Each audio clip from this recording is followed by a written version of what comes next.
All right, so I want to talk about the most efficient path to 6,000 ego. There's a lot of old information that's kind of muddying the waters. You'll hear a lot of people tell you, hey, you have to grind to 4,000 ego at arc falls, different events in the world before you start doing pursuits. That's how it used to be. That is no longer true. It used to be where if you did all your pursuits first, leveled all your weapons first, and then your 3,000 ish ego, then you need more EXP to level up. That's not true anymore. The way it currently works, right? You can gain around 3,050 ego from XP, from leveling up, right? From actually doing these world events and gaining EXP.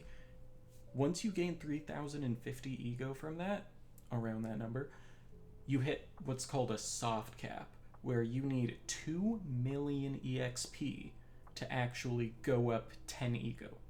So once you hit that 3,050, it is way faster to gain ego by doing pursuits, by leveling weapons and stuff like that, instead of grinding 2 million XP at 10 to 15 arc falls, right? Now, the thing is, if you're a somewhat casual player like me, where you only have like 2 to 3 hours a day to play on weekdays, I can only really play for more than 5 hours on a Saturday. The amount of time it takes you to get to 6,000 ego is very important. You want to invest as little time as possible to reach that point where you can start saying, okay, I'm at endgame now, I can start grinding for the specific things I want. So I think now, with all these different fixes they've done, to where you no longer have to grind arc falls and EXP before doing pursuits, it is much more efficient to do your pursuits first. Because the thing is, right, once you hit that soft cap from 3,050 ego through leveling in EXP, you still have to do all the pursuits. If you want to go from 0 to 6,000 ego just doing arc falls and stuff like that, you can. It's going to take you like 1,500 hours of grinding EXP, though. It's a very weird way to go about it. If you care about getting to 6,000 as quickly as possible, as efficiently as possible, it's better to do those pursuits first. Because if you really think about it, while you're doing a lot of these pursuits, you're gaining EXP, right? So if I'm focusing on doing mutant arc falls, doing hellbug extermination, right? You have to kill 2,500 hellbugs. Every hellbug you kill gives you EXP. If you need 2 million XP to level up, a lot of that XP is like, it's meaningless to you. So by doing those pursuits before you start just grinding arc falls and stuff like that and focusing on just doing these pursuits, you're being more EXP efficient, right? Because a lot of these pursuits are just, hey, go do this hot shot, right? Like doing all the time trials, doing all the hot shots, stuff like that. You're gaining XP from doing that, from killing the enemies, and the XP from doing the mission itself. So if you already did what all these other people are telling you with their old information, hey, you have to get to 4,000 ego before doing pursuits, you're essentially going into XP debt, where a lot of that XP isn't even going to matter to you, because you're not going to grind 200 million XP, sorry, 600 million XP to go from 3,000 to 6,000 ego. You're going to be getting most of your ego from pursuits once you hit that level cap.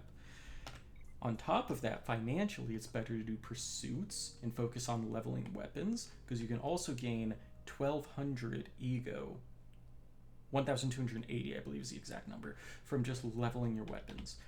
When you're going into your stats, if you look at these, right, 11, 6, 20, 20, 23, like a lot of my ego, and I'm sitting at 2139, is just from leveling up weapons. And there's also another old information misconception there, where people will say, hey, once you max out this little mastery bar right here, you don't gain skill XP.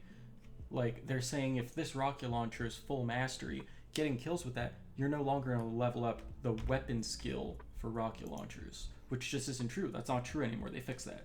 There's a lot of this old information that's kind of leading people astray, to where every time they hit mastered on a weapon, they have to go and buy another. I did that. I did that for quite a while until I finally realized it doesn't actually matter. So now with this, right, with this new way that leveling works, the most efficient route is level weapons while doing main storyline, get all your main storyline out of the way, get your side quest done. You can see I'm like halfway done with all the side quests. Then, once all the side quests are done, do your pursuits, your time trials, your hot shots, all your different things you have to do. Then you can probably do your episode missions. A lot of these seasonal main missions are locked behind DLC that isn't in the game yet. But it's no longer efficient to grind arc falls to 4,000 ego and then do pursuits. Because you also have to think about it from the economic standpoint, right? If you're thinking about it completely, if you get a tier 5 weapon, right? And it's great rolls, amazing rolls, but you did it while grinding to 4,000 ego. Oh, hey, I got this weapon, it's 1,800 ego, right? I need to use 15 Arc Forge to take a tier 5 weapon from 1,800 ego to 1,900 ego. Every 100 ego, you want to level it up or want to level it down so you can use it. That's 15 Arc Forge. In like 50 hours of playtime, I've only gone 500 Arc Forge. So not only does that mean if you're trying to sell it to 6,000 ego players because it has god rolls, you have to sell it to them for less because they have to spend their Arc Forge, which is difficult to get, takes a lot of time to grind it out, to level it up to their ego or to level it down to their ego. If you do all your pursuits and level your weapons and then start grinding these arc falls and all these other world events to just gain EXP to raise your ego more once you're done with pursuits and leveling weapons, you're going to be able to sell that weapon for more because it's going to be higher ego. If you're selling a 5,000 ego, perfect roll, perfect synergy, tier 5 weapon, you're going to be able to sell it for a lot more than a 1,000 ego, perfect synergy, perfect roll weapon.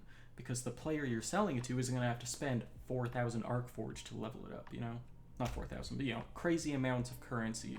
So it's better economically to level up pursuits and weapons before working about grinding EXP to get to 6,000 ego. And for yourself, like if you get a weapon that you want to use and you're like, oh damn, unfortunately I got this at 1,900 ego, I'm gonna have to spend 1,000 Arc Forge getting up to 6,000. Like it's just not efficient. So if you care about getting to 6,000 ego with the least amount of hours put in, saving on that XP that from that soft cap at 3,050 ego you can gain from leveling, if you care about economics and making money, about not wasting your Arc Forge, leveling up low ego weapons 6,000 so they're actually usable for you once you do hit 6,000 ego, do your pursuits first, do your weapon leveling first. Just swap weapons, level up weapons while doing storylines, side missions, stuff like that. Just don't focus on, hey, I just got in the game, I'm gonna grind arc falls all the way until I hit XP cap. Because really you're making it slower for yourself in the long run. Because of all the bonus XP you're gonna gain while doing the missions, while doing the side quest, while doing hotshot pursuits, you know? It's just... if you ever played RuneScape, it's called XP waste. You know, you're wasting that XP that would be better for you to gain while just doing the pursuits. I just want to clarify a few things with that. I don't normally make guides very often.